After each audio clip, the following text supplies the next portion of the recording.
Welcome friends to our poetry series. This is your friend Isokari. Today we are going to look at poetry number 177. The title is "The Shepherd Leader Does Not Give His Power to Lust to Rule Over Him." Explained by the story, Paul the Apostle lay in his prison, thinking deeply. He had suffered a lot for the cause of Jesus, but this was not his grief, but joy, as he counted it a privilege to suffer for him whom he once tried to destroy. What ailed him was the bad news coming from the Corinthians. He had toiled so much among them and won quite a lot of souls there. In fact, they were his pride in the Lord. How then could he hear now that they had given in so much to carnality, that a young man was reported to have slept with his own father's wife? How could such matters be heard in the committee of saints? How could they give Satan so much room to operate? He rose from his position and started writing.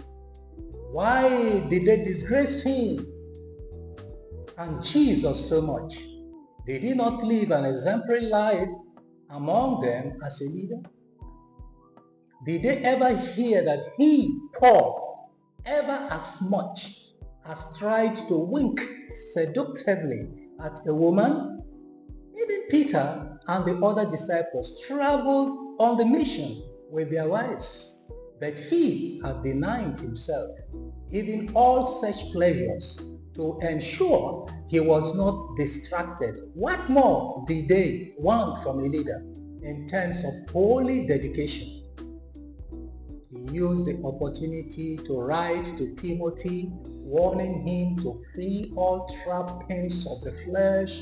Though he too was a youth, he was made to understand that the Holy Spirit and lust could not be in the same container, advising him that if he had a morally clean life, it lent credence to the message of Christ which came through him. Indeed, Paul lived and died and was never known to have been involved with anything lustful that shamed his ministry. He remains unarguably the greatest of the apostles and the one through whom Jesus spread his message farther and wider. He taught that the sexually immoral would not inherit the kingdom of heaven, and that it was better that all were like him unmarried, because marriage has the potential of distracting one's attention from the gospel. However, he has stated further, it is better to marry than burn in lust and fornication.